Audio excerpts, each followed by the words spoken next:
I know you're familiar with lots of this, but in terms of the law, obviously we've got Section 72 of the Town and Country Planning Act, which states in dealing with an application for planning permission, the local planning authority and this committee must have regard to the development plan and, so far as material to the application, other material considerations. And Section 38(6) of the Planning and Compulsory Purchase Act says the same thing in a slightly different way. It requires planning decisions to be made in accordance with the development plan unless material considerations indicate otherwise.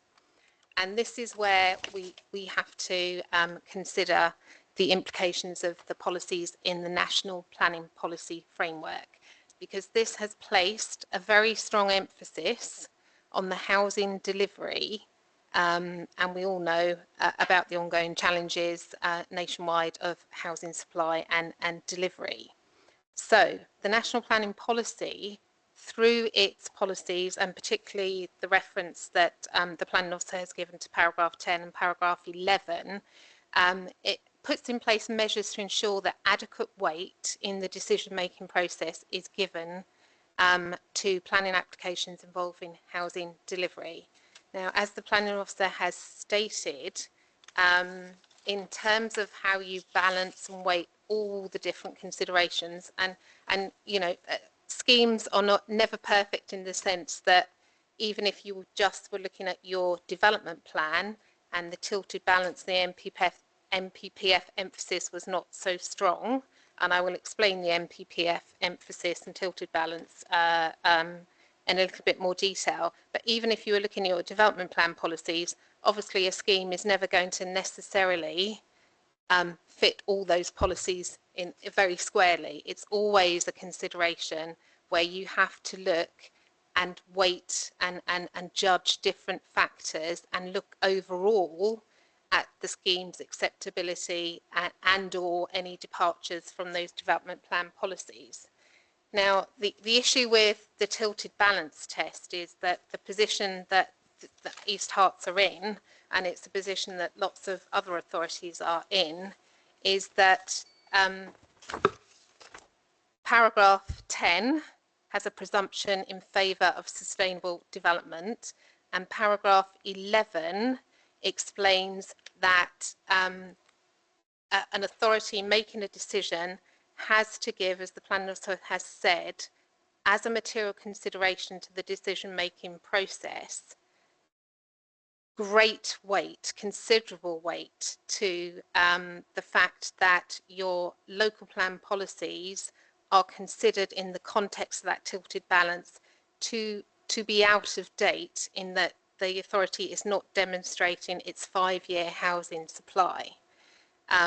So your starting point on the tilted balance is that there is a strong presumption in favour of sustainable development as per paragraph 10 of the NPPF, and that planning permission for schemes therefore could only be refused where the perceived harm that would arise from that development is significant and clearly outweighs the benefits of providing the additional housing.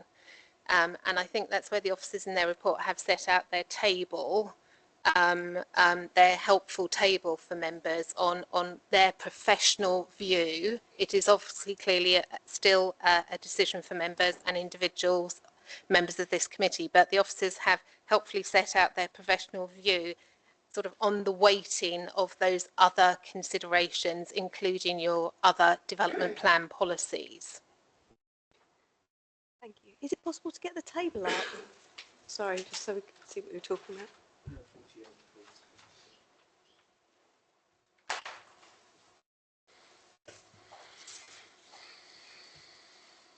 This is the benefits, as on the next one is the harms.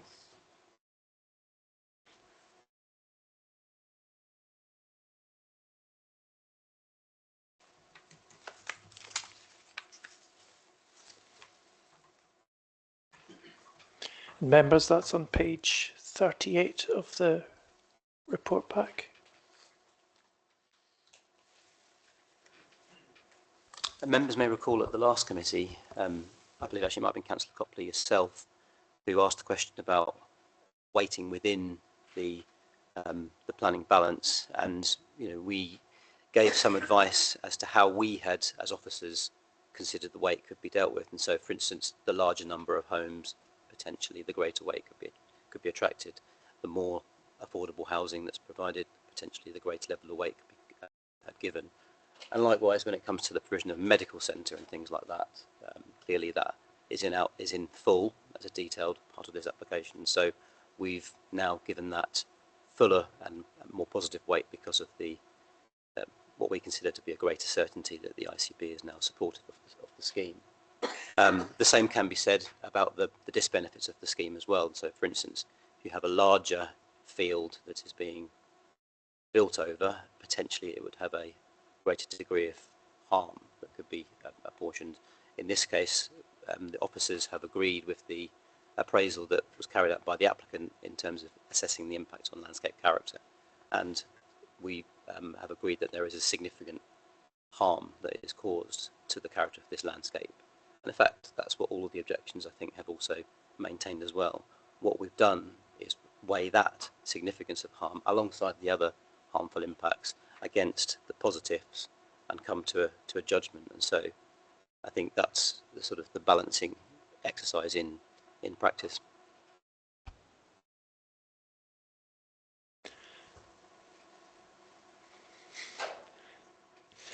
Sorry, I was having a senior moment there. Councillor Holt. Thank you. I appreciate the point that was just made by the legal team and also from officers regarding the tilted balance. But I think because of the extent that it's been outlined by those who commented, but also I think general concerns that might be within the committee, it would be good to have a bit more of an overview of the reasons for the specific policies that have been mentioned and why the reason the tilted balance was given. And maybe I can just go over very quickly some of the key ones that I noted down, and apologies that if I have any of the references incorrect, they're just from my scribbles. So that would be DPS2 and DPS3, which suggests that conflicts with key aspects of the district's plan, which allows development in the urban area, but excludes mentioning Buntingford for any urban expansion. There's Bunt 1, which conflicts with a policy that specifies where development should take place in Buntingford. And there's GBR2, which designates the area as a rural area beyond the green belt, where 8 categories of development is acceptable, but that excludes housing estates and large-scale medical facilities. And I appreciate the tilted balance that was mentioned and the lack of 5-year land supply, but I think for members' consideration, it would be good for officers to outline for each of those policies the reasons why their level of tilted balance was decided. Thank you.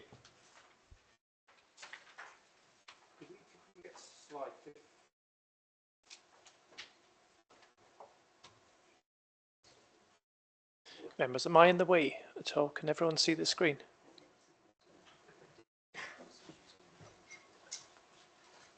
Yeah, so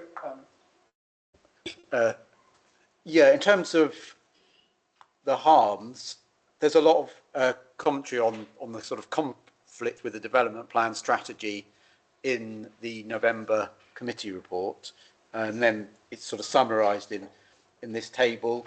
So we allocated sort of moderate negative weight to conflict with the development plan strategy. That'd be policies, DPS 2 and 3. We have, and also GBR2. So GBR2. So in terms of the kind of the whole district policy, GBR, it kind of divides it into 2 areas really. So there's the green belt, which is, and then GBR1 is most relevant to that. This site's not in the green belt, so that's not relevant. But the rest of the district then falls into the rural area beyond the green belt if it's not in a town. So that's in that. So GBR2 is the policy most relevant to that. And we do accept in our November report that you know, there is conflict with that policy as well. It doesn't meet those categories, therefore it's contrary to the to that policy. But the issue is, you know, with the tilted balance, we have to consider, and paragraph 11 of the NPPF, and it says, you know, policies with regard to housing delivery should be considered out of date if there's no 5-year housing land supply. So we're not disregarding those policies, but we've given them less weight than we otherwise would. So, for instance, you know, if we did have a 5-year housing land supply and we were giving full weight to policy GBR2, it'd be, you know, development would be contrary to that, and we would probably give higher weight than the moderate weight we've given now. But because of the tilted balance, we don't feel we can give full weight to those policies anymore because of what the NPPF paragraph 11 is saying. So we've given that less weight, and this is the kind of thing we see that the inspectors will do as part of a planning appeal. And you know, we can see it in the Vistry appeal in land to the east of the A10, where the inspector carries out that balancing exercise as well. And we've tried to kind of pick up on the weights that, you know, take our cue from that, you know, take guidance from that inspector's decision.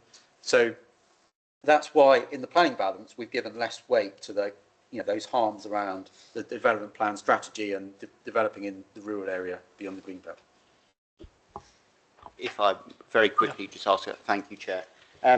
Regarding the level of weight, and just for some clarification, is it those three? Is it high, moderate, and limited? Are they the three, or is there more beyond those three? There is more. So, I mean, we've used the weighting limited, moderate, significant, and then there's also substantial or great weight. Sometimes is wording you might see in the NPPF. So we've kind of tried to use that scale, but within that, we've introduced the idea of very, you know, with the phrase very significant in our balancing exercise to reflect the fact that we consider that the situation has changed since November, that the weight to be attached to housing delivery, given our worsened position in terms of housing supply, housing delivery, it should be increased. So you could, you know, break that down a little bit further, but that's the sort of general sort of scale. And very quickly, just another. So in that case, that moderate would be on the lower half of that scale, rather than as of a middle, it would be on the low. Okay, perfect. Thank you. I think it does depend on the nature of an application. So you might have a number of limited, let's say limited benefits of an application, and it may only take one moderate harm to be significant enough to be refused in that context. Councillor Copley. Just picking up from Councillor Holt's reference to all the policies, I think there was also mention of TRA1, which was the transport element. And I just wondered if we could turn to that. And I can see that we do have a representative here from HCC Highways. And I just wondered if we could just focus on that, if that's okay, in terms of that sustainable transport, the bus routes. There was lots of comments on that, and whether that policy has been met or where it hasn't, what kind of weighting we should give to it. Would the Highways officer like to come in on that? Yeah, sure. So in terms of when we assess the application, the key things that we look at in terms of national policy to start with is NPPF.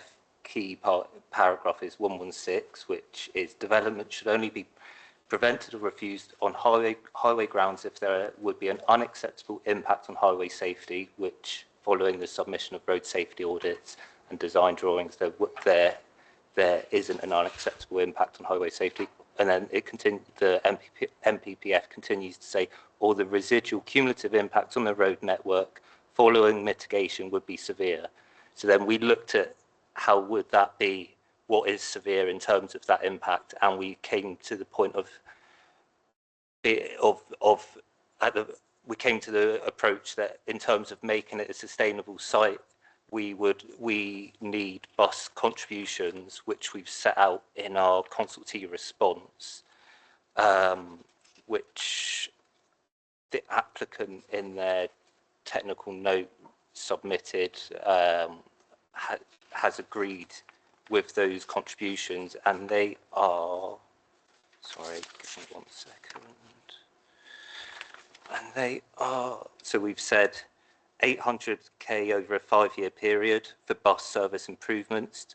So that's to help, that's a wider service improvements to support the existing services or new services.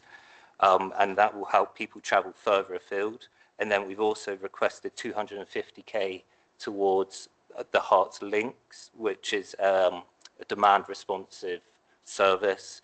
And then on top of that, there's the East Herts, I forget the community bus. That's, we wouldn't be the holding authority to that, but that's, I believe that's a community bus that serves Buntingford itself.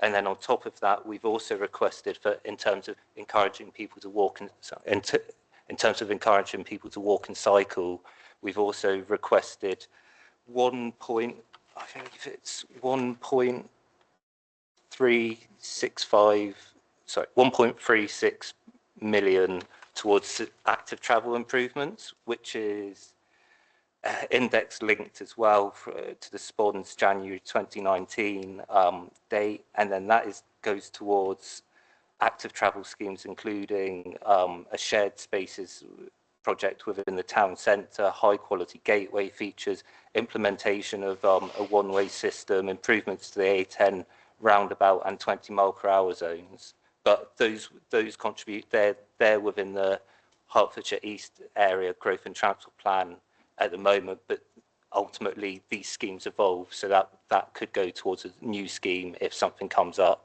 which in the near future. Thank you. And could one of the officers go into the specifics on why in the report you see that TRA 1, it accords with TRA 1?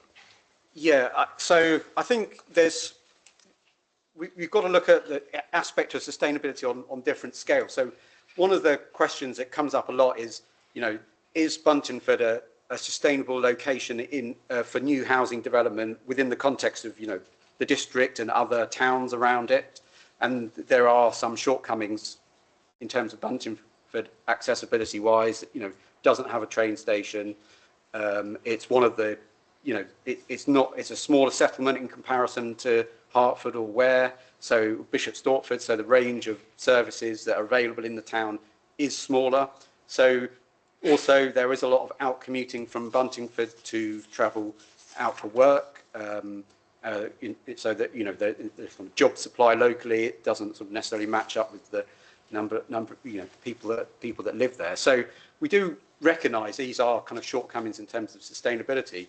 However, Buntingford is still one of the largest settlements in the district. It still has, a wide range of services. It's got a full range of school age provision. It's got a town centre with, pharmacies, library, number of different shops, convenience and comparison retail. It's got a small supermarket. So there are a number of facilities available in the town which can be accessed, sort of by walking and cycling. So we do feel that it is a sustainable location for new housing development. And this has been borne out by the recent appeal and the Vistry appeal, where the inspector sort of went for a similar kind of consideration, and he also felt that it was a suitable location for the residential development that was proposed.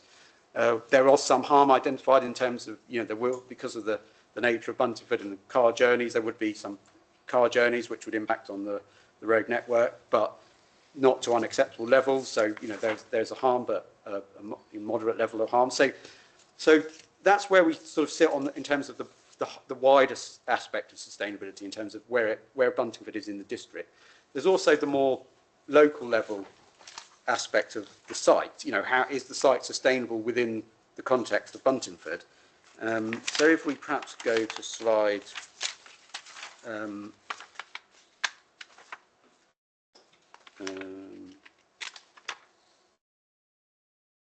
we could go to slide 40, please. So this is where the site sits in relation to the town centre. So it's around 800 metres from the high street. So it's 5 to 10 minutes walking distance from the high street or the co-op at the corner of Station Road and Hare Street, which is a acceptable walking distance. There's a number of facilities nearby, including churches, pubs, libraries, community centres, and so on. So the schools are a little bit further away. So, for instance, there is a primary school very close to the site, but almost adjoining. But the middle school, the college are a little bit further away, but still within kind of normal walking distance. And so we feel that the site is accessible by a range of transport modes, subject to the measures we've sort of looked at in terms of the footway along the frontage of the site, the access points from the causeway and the development to the south, and therefore would accord with policy TRA1. Councillor Holt. Thank you, Chair. Just, and maybe for future reference, and I think using this map, obviously very helpful, but it doesn't very well show the gradients, and I know that that's quite a steep hill from the town centre up to where the site is and the medical centre. So maybe in future as well, in such, it would be good to highlight the gradients of such a journey, as it would make a difference for those who were able to walk it. Thank you. Councillor Estop. Thank you to the officers for very clear advice and a very solid report. And this is a very tricky situation. The question of balance is very difficult. The difficulty I've got is that it's really hard to understand the harm caused by not complying with the existing district plan policies for Buntingford. The strategy, the plan says the town has grown only by speculative development. The plan does not allocate sites because there's a limit. And therefore, by not allocating sites, the plan has no strategic infrastructure in the list to relate to Buntingford, to support development in Buntingford. It lacks that. We're talking here about infrastructure related to the development, which is a bit different. And so I think that it's like the absence of that policy. Where does the harm come? And I mean, I think actually, the questions are: does TR1 and the strategic policies, do they say it's an unsustainable location? Last time we did discuss the balance. It's a really difficult job that officers have to do to succinctly say what the issues are and then weigh them up, their balance. I think and I would sort of question the table. I completely accept the positive weight of 200 dwellings contributing to 5-year land, and absolutely the purpose-built medical centre, and the financial contributions towards bus services and sustainable transport initiatives. Those are very strongly in favour of it. The other things here that are given positive weight they come along with the development. If development is acceptable in principle, the other things are weightings towards accepting that. Things like affordable housing, that is just policy when something's acceptable. And provision of custom-built homes and so those are the things they just come with the territory, they come with policy, and I don't believe they should be distorting the weighting in principle. The negatives, the conflict with the development plan strategy, and that I noticed that is watered down in the commentary column.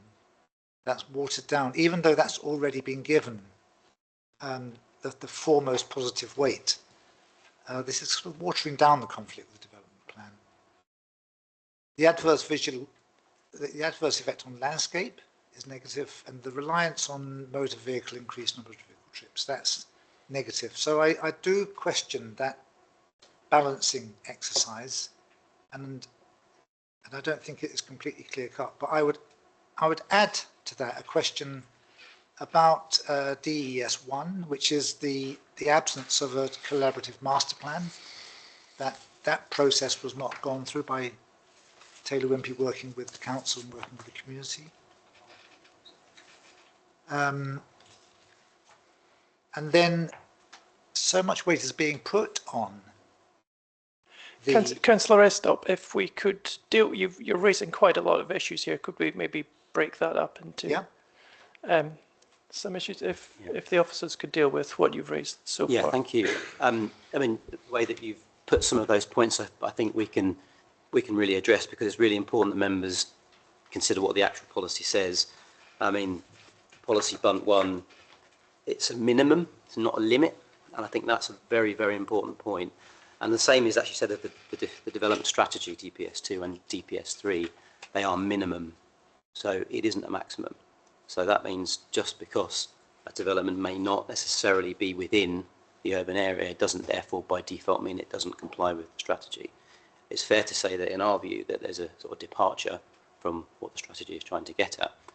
But because we're having this discussion about sustainability and the accessibility of the location and the compliance with TRA 1, which you've heard from officers and also from the Highways Authority, they're very important points in weighing that conflict with the development plan.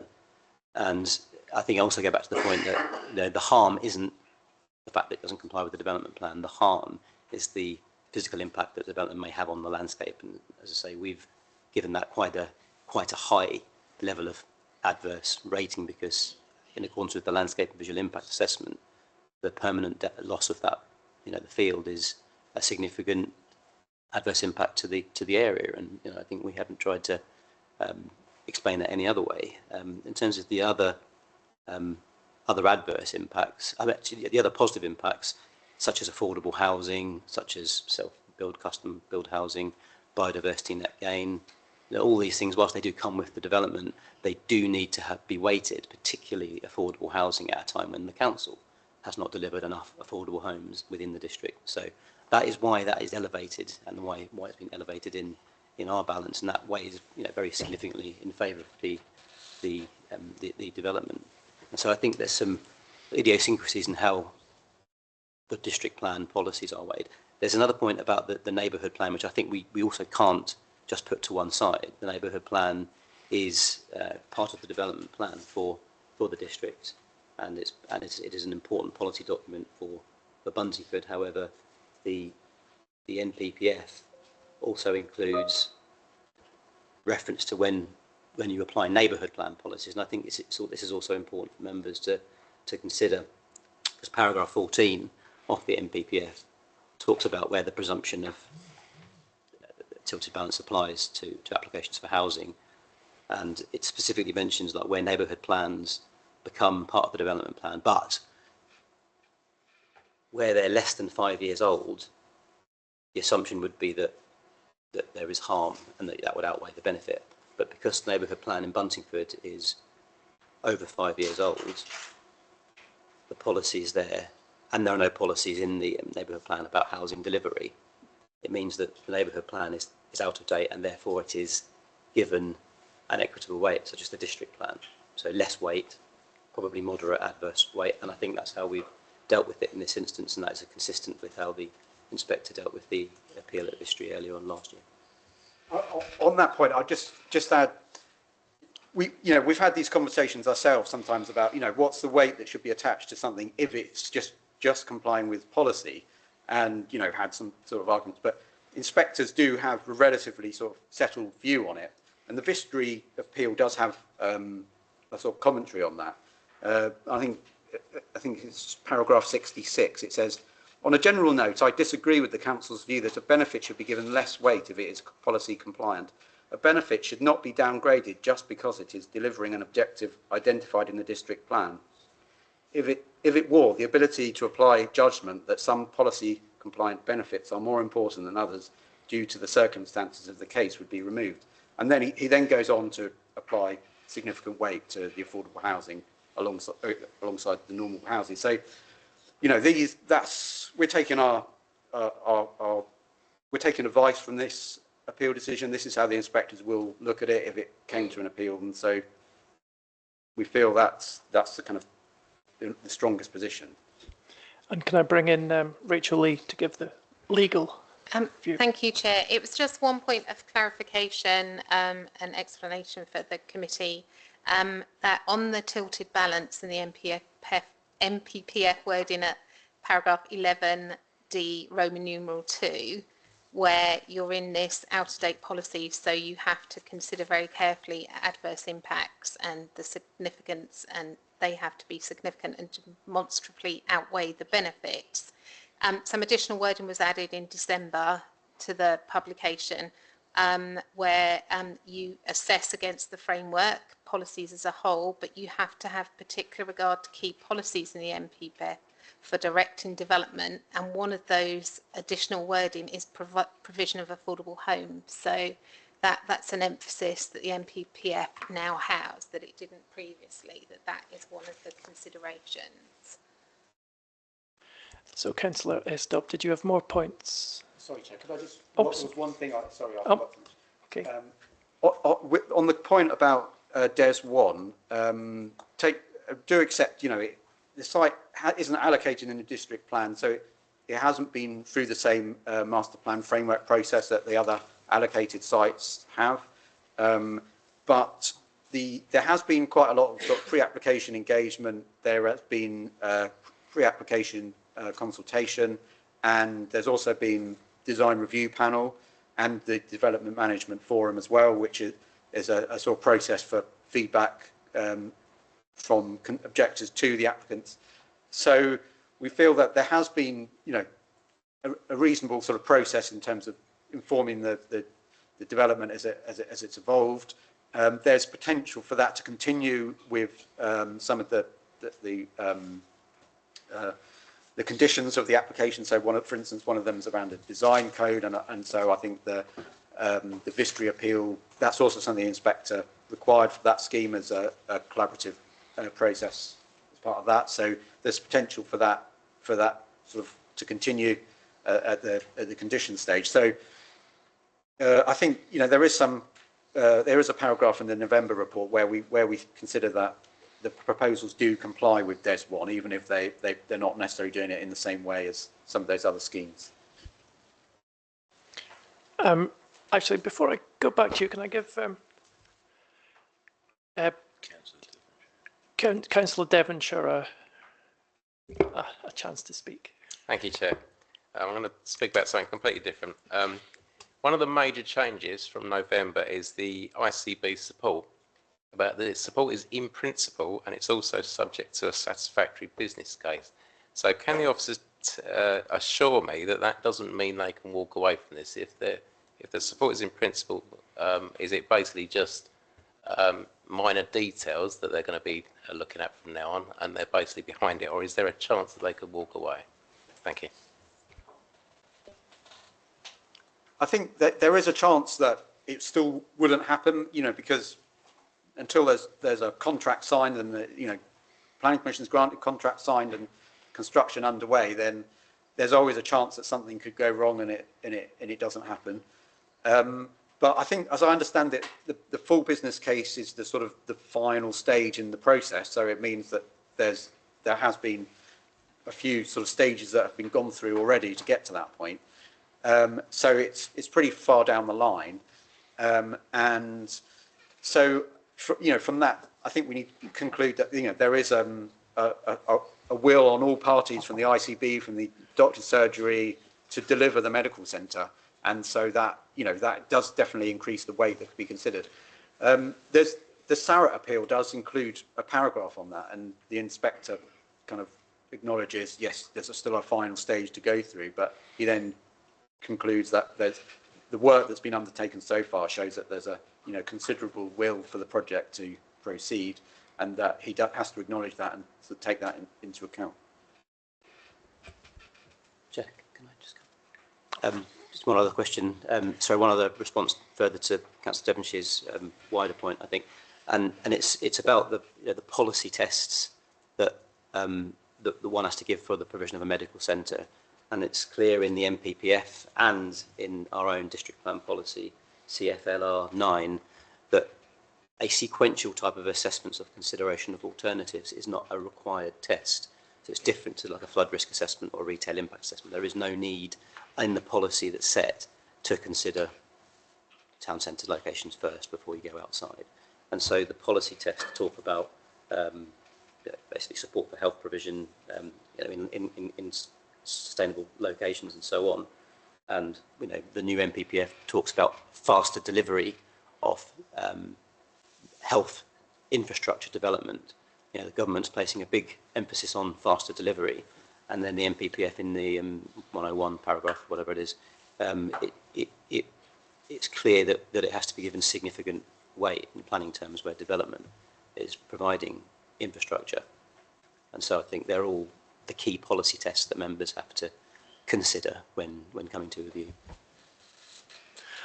I'm going to bring in legal before I come to you, Councillor. Thank you, Carter. Chair. Again, just a point of clarification, if it assists the committee. Obviously, the medical centre is a full and detailed part of the description of this development, and there are conditions that are obviously dealing with the detailed part of this scheme.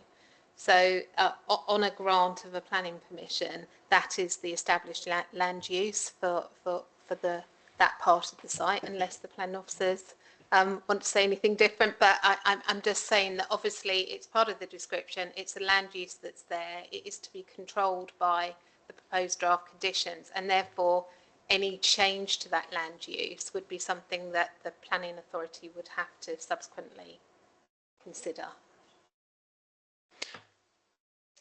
Councillor Carter first. Thank you, Chair. Yeah, I think this has been a really difficult application to consider because clearly there are really strong feelings about it within Buntingford, and there are also significant harms in terms of the visual impact and also conflicting feelings about the medical centre as well. But I do really appreciate all the work that the officers have done just to set the context for this reconsideration in terms of the changing of the weighting in the latest version of the NPPF and so on. I do have 3 specific points. So the sort of the most detailed ones are, I think one of the first slides the officer showed us was on the attenuation pond on the eastern side, which goes into a watercourse, and obviously we are quite concerned about pollution of our streams and our water supply. So I wonder if you could say a bit more about that. That's one. The second one is on the SWIFT boxes. I think we asked last time for SWIFT bricks to be included before, what was the phrase? Before above ground development, and that's been changed before occupation.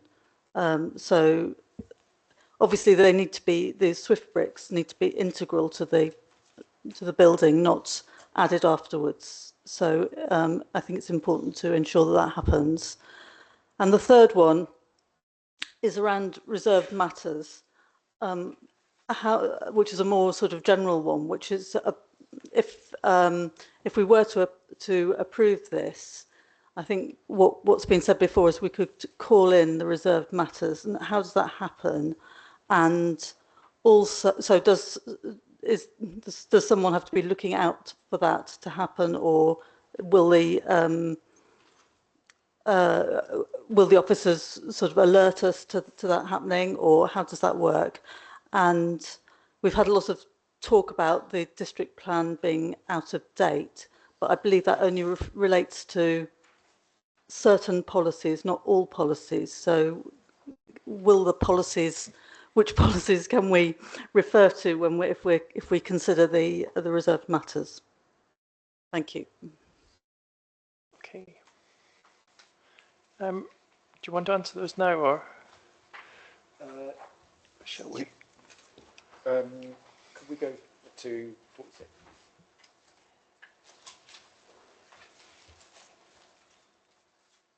So I think this is the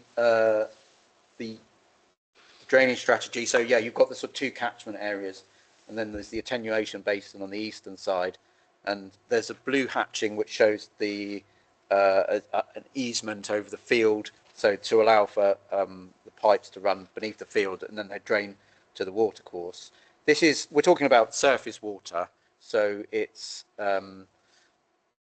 it's just runoff from the sort of the hard surfacing of the site, which would then be channeled to the attenuation basin, and then it would be discharged into the watercourse. So that there would be, as the normal sort of requirement, there'd be interceptors for things like sort of oil and stuff like that from parking areas, from the vehicles. There would be, through the process of it sort of percolating through the different layers and into the basin, and then from the bottom of the basin into the pipe and so on, that also helps to kind of address pollution issues.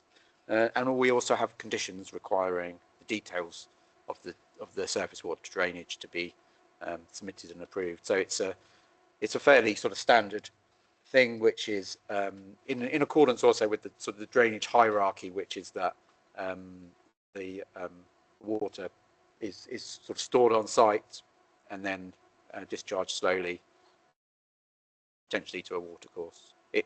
By going into the watercourse, it also doesn't kind of add any pressure on existing kind of combined sewer pipe networks or anything. Yeah, I still have a couple of concerns, but anyway, that's fine. Thank you. And then the Swift bricks, yeah, I accept that. We could change the wording of that condition to require the details to be submitted before above ground works. I think that's something we've suggested before. So, I mean, if that's something members would request, we could do that. Condition 40, I think it is, just to adjust the wording of that. Would I need to propose that, or can it just be changed inside?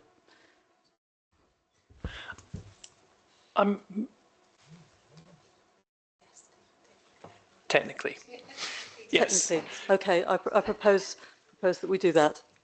Does anyone want to second it? Councillor Buckmaster, and let's vote. Oh, well, I saw Councillor Buck. Okay, fine. Vote for it. And that's refusal, against, and abstentions.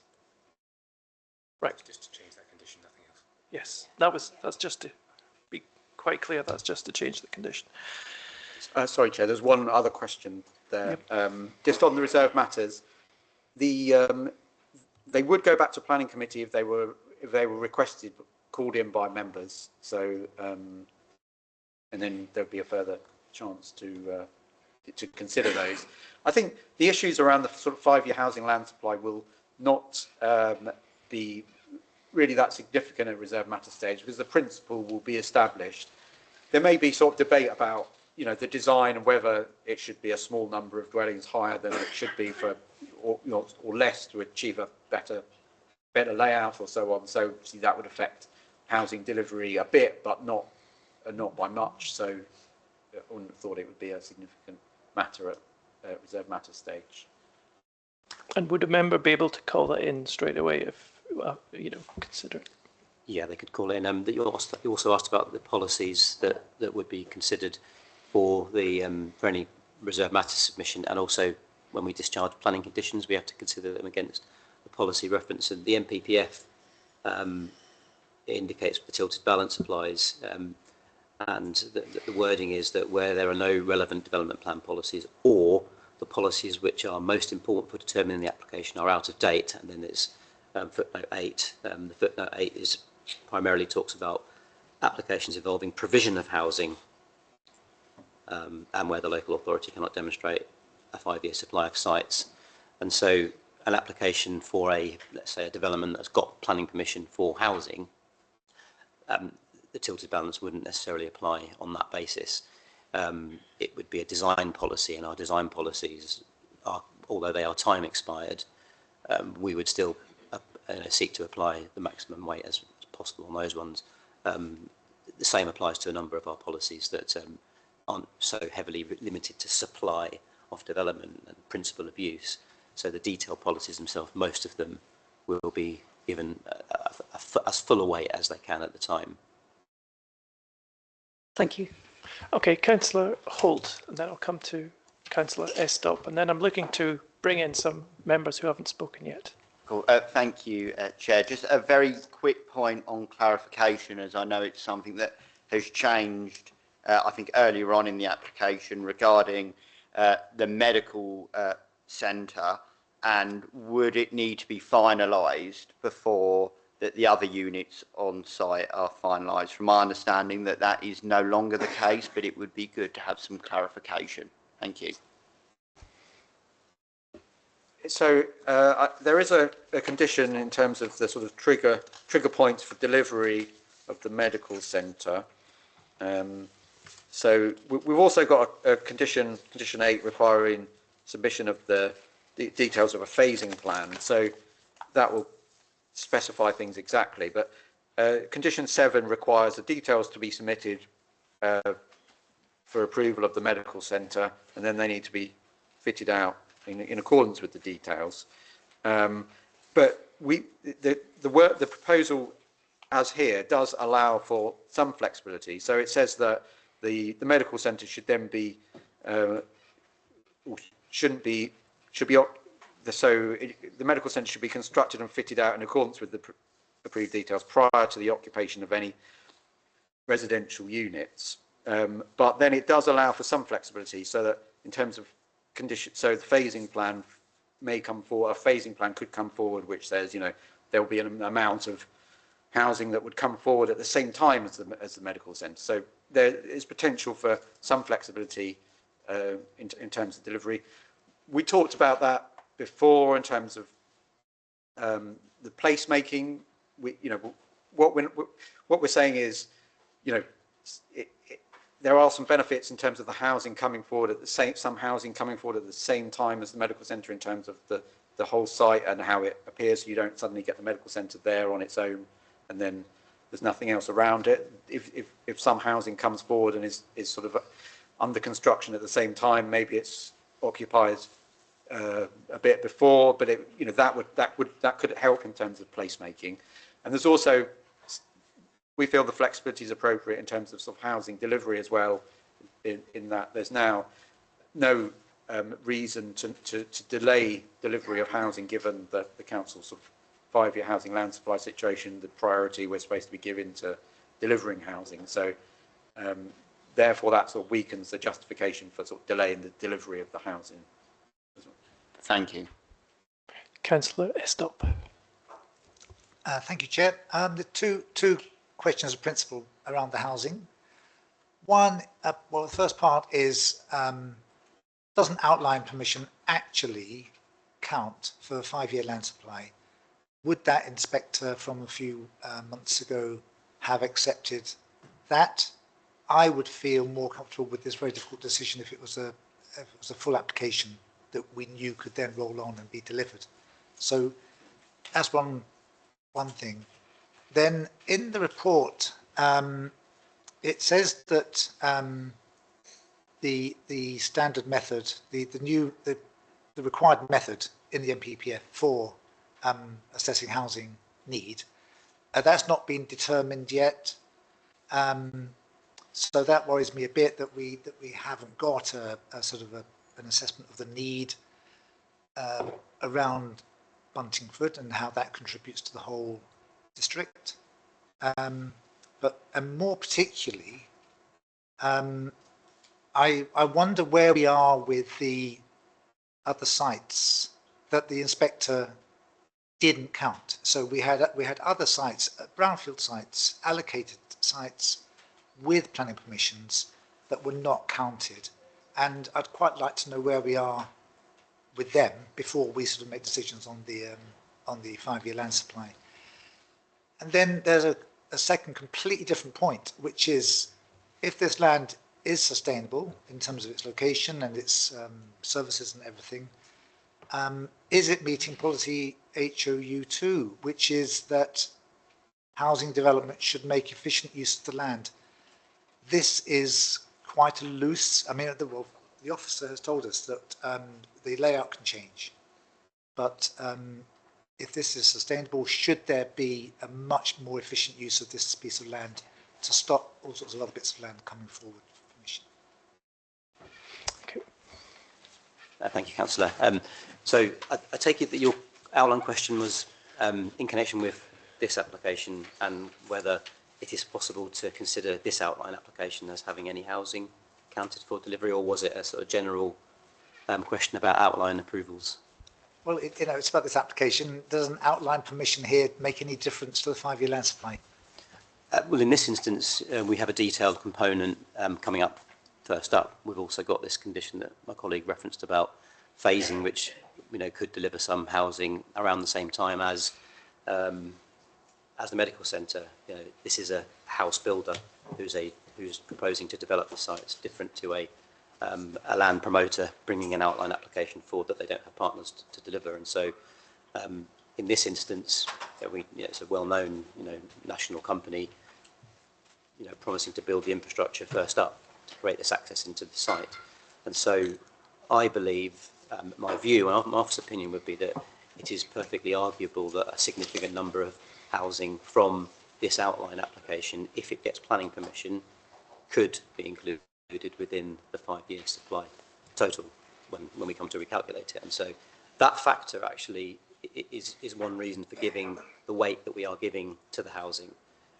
It's a different question for a much larger development that might take many more years to get delivered, and that was an issue which came up in the public inquiry last year through the examination of the evidence that was put forward by this council and through the appellant.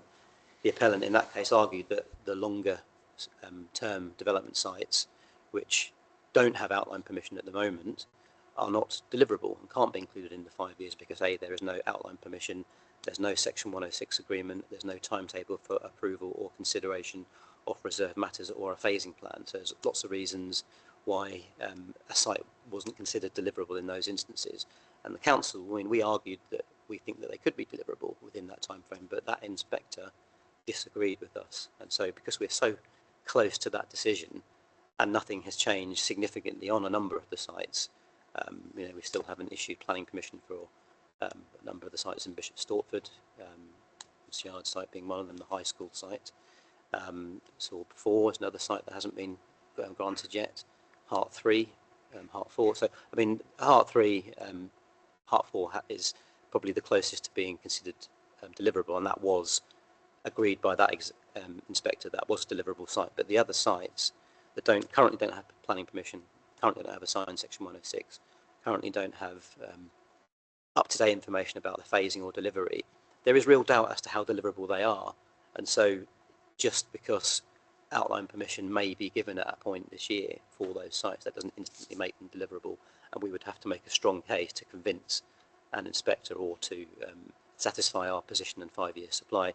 But there is a bigger point that I'd like to just sort of to flag with members, and Councillor Stubb asked about the need and has it been calculated. Well, in the report we've identified that the new standard method for East Herts creates a need for 1,328 homes per annum, and that equates to around 6,640 homes over 5 years. So 6,640 homes is the government's minimum target to deliver 5 years. And so again, I go back to that point, it's a minimum.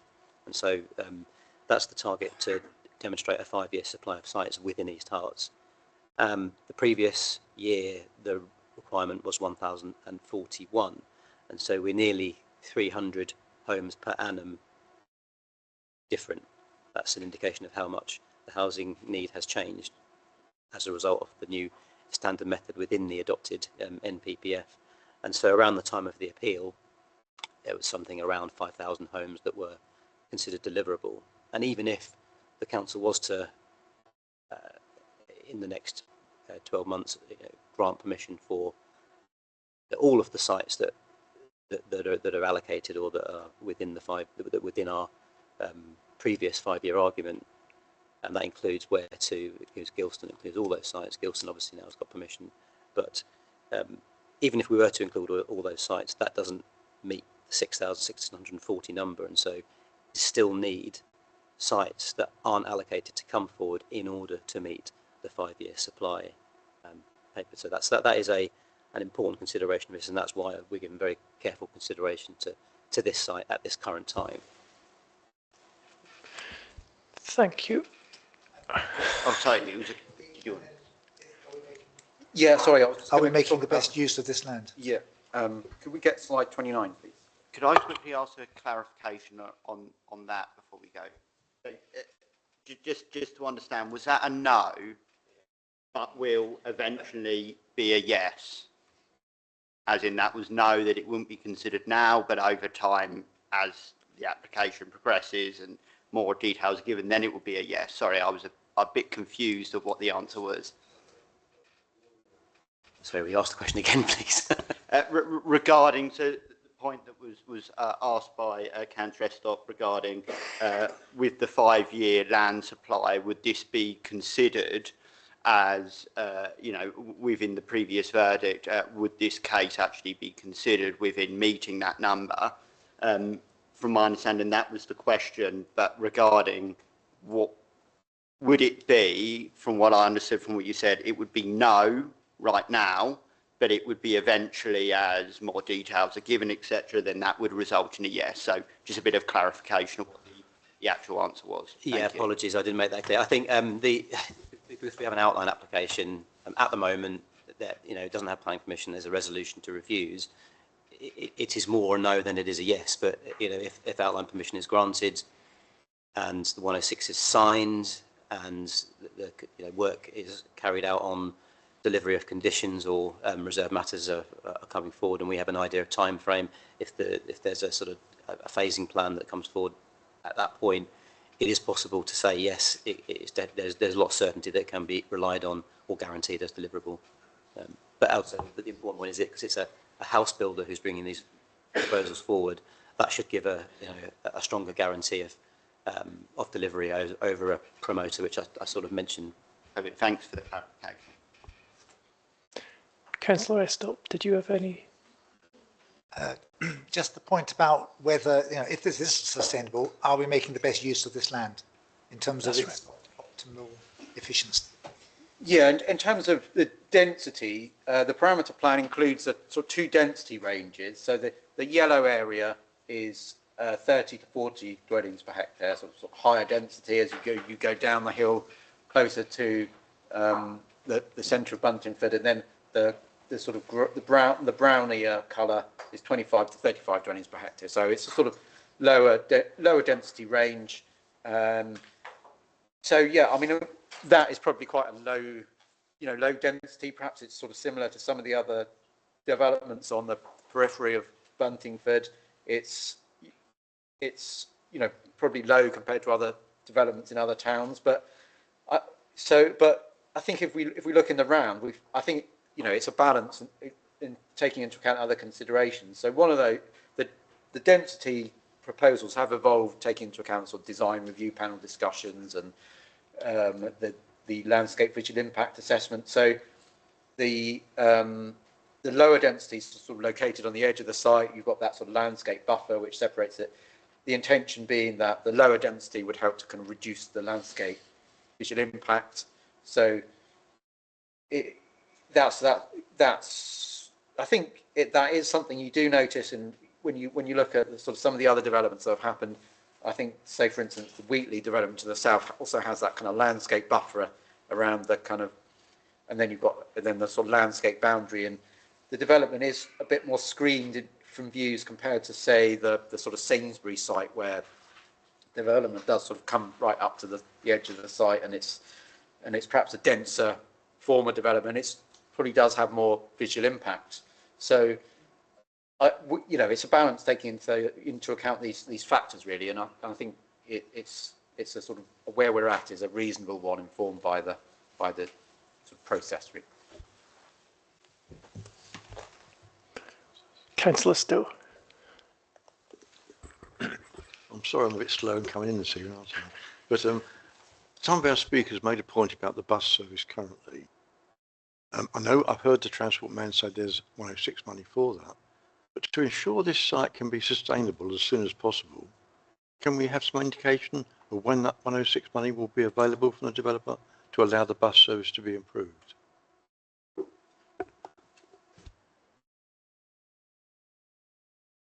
I mean, the full details of that will be resolved as part of the wording of the Section 106, and there'll be trigger points for when the payments need to be made. I think perhaps HCC will best advise about what they would normally seek in part of the Section 106. Yep. So for the bus service improvements to £800,000 over 5 years, so that's 160,000 per year over 5 years. And then in terms of the Hearts Link service, that I believe that hasn't been determined yet. That will be part of the Section 106 Section 106 negotiations, because ultimately the demand response, the demand responsive bus service that it operates, you need people to actually be in the site and occupied, so it wouldn't be there upon the first dwelling being occupied.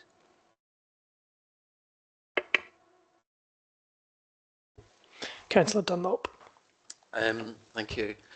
I noticed that in condition 37, area for community gardens for food growing has been added.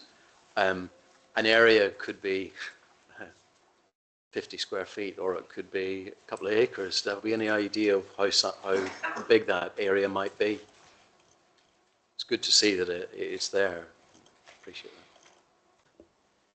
that. I mean, on the sort of point about kind of allotments and food growing, we understand that so the application does have financial contribution towards improvement of allotments in line with the SPD, so it meets that sort of requirement in terms of addressing the impacts of the development. I think at the pre-application stage, there was a consideration of more allotments on part of the site, but that was, I think the advice from the town council was that there wasn't need for that. So it never progressed as part of the application proposals. So I think, there is potential for some, for the landscaping to have kind of, community gardens or food growing, or it wouldn't necessarily be, allotments as such, but, it would be subject to kind of the management arrangements of the site and so on. So I guess the short answer is we don't know. It's subject to details. It would be difficult to specify the exact amount because we don't know yet the exact sort of ongoing management arrangements of the site and how it sort of also, we're mindful the space has to meet other requirements as well in terms of sort of open space and biodiversity, net gain and things like that. So, could it be specified that it's fit for purpose, if you know what I mean, and that, if you just say there's a patch, grow some food on it, then the first thing people want is water there. So, if you at least provide water to it, then it makes it that much easier for people to take advantage of it. I mean, we have to have regard for what the policies require in terms of biodiversity, landscaping, and minimum spaces. And as my colleague has sort of said, it's difficult to stipulate that on the basis of the current policies. And so, what I think we're trying to do is, address a sort of that loss of best and most versatile agricultural land and try and compensate it within integrate it within the development as best it can. There is I guess a shortage of overall planning policy guidance to give us a steer at the moment. So all we can do is have a requirement in the condition to submit that details for consideration as part of the condition, I would fully expect to see it in a reserve matters application to identify the area where growth of food, or we call them community gardens, or it could be edible streets. It's good practice in sustainable urban extensions you see around the country, and so I think we're probably moving towards that in this concept with the condition. But in terms of the policies at the moment, there isn't a lot we can really pin it on, unfortunately. Okay.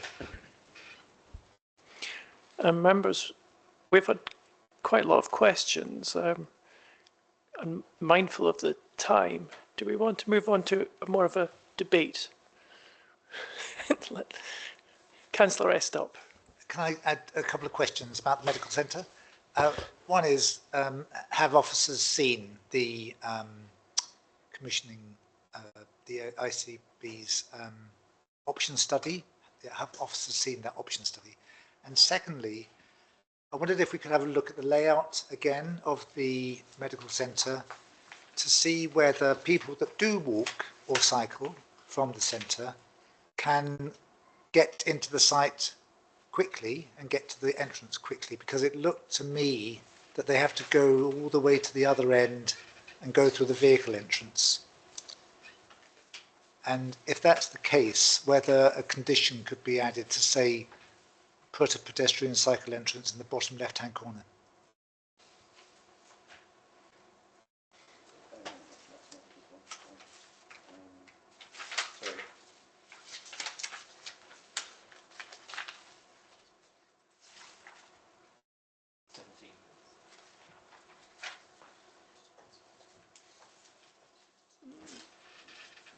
I think this area of the development has been subject to quite a lot of discussion at the design review panel. It's quite an important, the entrance to the site. You've got the vehicle entrance and then a pedestrian entrance as well. There's quite a lot of discussion about this area of the site in terms of, it's a sort of a main arrival experience, and I think we felt that it was quite a sort of attractive arrival experience into the site, because you've got sort of public area of public open space at the frontage, and you've got sort of you can have appreciation of the medical centre as a sort of an important community facility at the site entrance. There is the public bridleway, or sort of existing footpath that's a bridleway, and then so that line sort of follows through that main footpath. So we feel this does create quite a sort of quite an attractive arrival experience. Appreciate it's a little bit further to walk than if you sort of cut through the car park, if there was a sort of a side gate through the car park, but probably not much of a difference. Also, in terms of sort of management and things, it probably is less desirable to have those sort of more entrance points. And the other thing probably to mention is there is the alternative pedestrian access from within the existing residential development to the west, and that would sort of come down from past that attenuation basin and then along the footpath through that way. So if you're coming from, say, the north side of the town centre or the north side of Buntingford, that would be potentially a sort of shorter route to come, or directly through the development. So then the options there would be the most sort of direct way. So Steve, can I just can I just point to, is it round about here there's allotments and access that way? Chair, can I come back? The health centre is for the benefit of the whole town, and it's been put on the far end of the site. The way to the entrance is circuitous, and this plan doesn't show. If I'm going to the doctor's surgery for an appointment, I don't want an arrival experience. I want to get there as quickly as I can, especially after walking up Hare Street Road. So I think, can we ask for a condition? Yes, I mean, it's the furthest away from the beginning of the site, if you're coming from the town. And it's a medical centre that's serving the whole town, not the Taylor Wimpey development. So what condition are we talking about here? a site layout that shows a pedestrian and cycle entrance that starts at the bottom left-hand corner. I think what you're suggesting here is quite a sort of radical change to the design of the medical centre. And I don't think we can, you know, the design of the main sort of entrance point has been designed on that side for various reasons. So the upshot is that if you turned it around, it would be a problem. It's for cars. Yeah, can I give other members a chance to speak? I've got Councillor Carter had her hand up. Thank you. Yeah, mine wasn't about this aspect. It was about the bus services, which there's concern about the sort of frequency of them, and I can see that there is investment, Section 106 investment going into the bus services. But what my question is, what triggers, and perhaps this is something HCC rep can answer. What triggers an extra bus services or extra services during the day? If we only have a service which stops 4 times in a day, what would trigger that being made more frequent? Would we need to have some evidence? Would there need to be some evidence of potential demand or more houses, or what is it that makes? How do you persuade HCC to make that service more frequent? In terms of just the typical operating costs, my understanding is that one additional bus to a service to increase that frequency is approximately £160,000 per year. So that's typically one bus on a route, one additional bus serving one route. But in terms of the actual route and how the actual network planning side of things, I'd have to go to speak to the public transport colleague team to get a specific answer.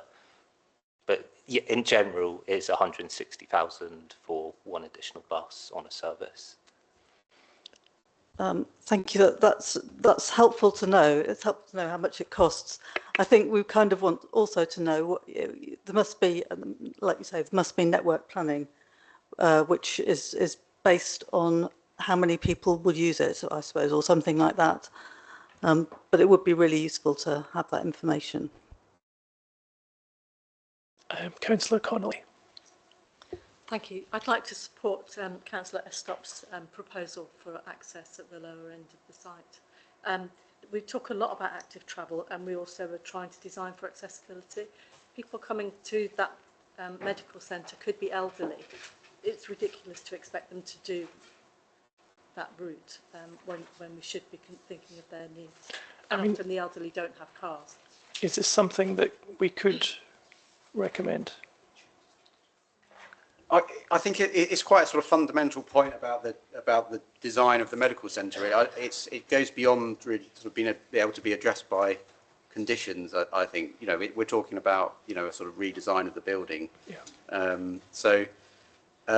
You know, I do understand, you know, the perception that it's about, you know, making an attractive frontage for car drivers, but I don't think that's necessarily fair, because you know, some people will be coming up Hare Street Road and they may walk, you know, and then, you know, there would be a slightly further distance to walk to sort of cut across the car park to get there.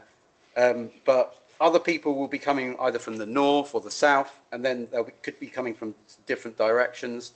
And so the entrance where it is not necessarily any, you know, any more tortuous to get to than those other routes. You know, there's other sort of factors to consider around the sort of the visibility of the entrance and you know, surveillance and things like that. So, you know, if you do have a sort of an entrance at the other side, then, you know, how does the design work? There's potentially sort of issues about that. You know, you've got the sort of hedgerow there. Do you not have a landscape buffer at that position? Relationship with the houses. it's a fairly sort of significant change, I think, as to how the building's orientated. And so I think if members were minded to, to seek that sort of change, it's kind of more than could be done by condition, really. I'm going to bring in legal on this. Thank you, Chair. I agree with the planning officer. This is obviously a detailed part of the scheme, the medical centre, and I concur with the planning officer that a fundamental change to the detailed proposal before the committees is not something in this case that could be tweaked or amended by condition. Thank you. Councillor Buckmaster, have you got any views on this? Thank you, Chair. I have to be honest, my one question that jumped out at me at this point was, and we were then actually told at the beginning we couldn't actually ask it, which is why I've stayed quiet. It was, point 16 on page 21, it was what is the case law that was quoted. And what concerned me is, does that now mean that any decision made by this committee and that the officers don't agree with, is that now always going to be challenged? I can hopefully come in to assist the committee. It is quite well established case law, Keys versus South Cambridgeshire District Council, that where there are some changed circumstances and the matter is not a matter delegated ordinarily to officers, it is for the planning committee, that the officers have to consider should it be reported back to committee. And in that Court of Appeal case, the judgment said that the test for a planning officer when deciding whether or not to refer the matter back to the planning committee is a strict one. The court pointed out that the officer has to be satisfied that the same decision would be reached, not merely that it might be reached, and that the weight to afford to the new considerations or the change considerations in the balance is a matter for the decision maker, i.e. the planning committee, not the officers themselves. So I have to agree with the council's opinion that the officers got, that in all the circumstances, clarity as to the concerns and the issues raised at the November committee, and I have read through the minutes and spoken to the officers about that, and then the new points, the NPPF publication, etc., were matters that officers were duty bound to bring back to you for your deliberation and consideration. Okay, Councillor Stowe. Just going back to the doctor's surgery, where is the cycle racks on that drawing? So there will be visitor cycle parking at the frontage of the site. What, in that top corner? Yeah, where up there. That's what I thought. Yeah. So that's relevant to where the entrance is for the cycles, really, isn't it? Because if they've got to come in here, there's no footpath. They've got to walk across the car park, battle with cars, and then get on top corner. So, I mean, I think it's actually, that's important. It's designed around the bikes going around the back. And if people are walking, they won't want to walk across the car park dealing with cars going around, surely. Councillor Hill, since we're talking about cycling, I'm minded to bring you in. Well, it's a sort of mute point, because I think if you're ill and elderly, you won't be cycling up that hill. You'll certainly be in need of medical attention at the top of it, because it's quite a challenge for a fit cyclist. Okay, good point. Councillor Devonshire, we haven't heard from, have we? Nope. All right, I'm minded to make a proposal. Now, I'm going to read out the proposed changes. Just the one, which was the Swift boxes, condition 40, that details will be submitted of the design of the Swift boxes before above ground works. Is that correct? And I'm going to propose approval subject to that condition. Do I have a seconder? Councillor Buckmaster. And I'm going to now ask members.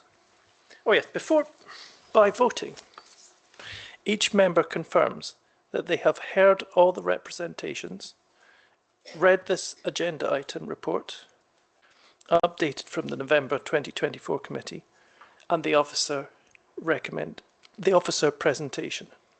So now to vote for.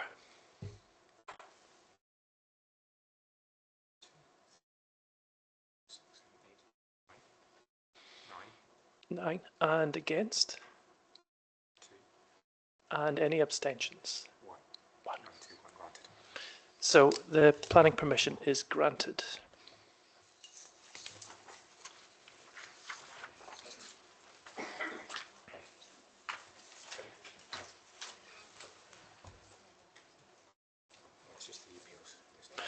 All right, so we have items for reporting and noting. The appeals, information and planning performance statistics are just for noting, but we can discuss it if we want to. Anybody? Nope. Any urgent business? Councillor Estop. Chair, I don't want to add to officers' work, but I'd like to ask, you don't have to answer now, but just ask if officers would be able to report to each committee how things are going with the sites that have decisions and are not progressing, the things that are actually blocking our 5-year land supply, the ones that the inspector named and discounted. Can we just have an update each meeting so that we know how all efforts are being made? We know the developers. Councillor Estop, perhaps it's something we could discuss later. I mean, could I discuss that with Sarah Saunders? We can take it away, but I have to put the marker down that we report through our annual monitoring report on our land supply statement, and that goes through a different council committee. So we can take it away and have a look at it, but very much I need to put the marker down that we do have a process for doing that already. All right, members. Thank you. That concludes the agenda. I declare the meeting closed at 9:30.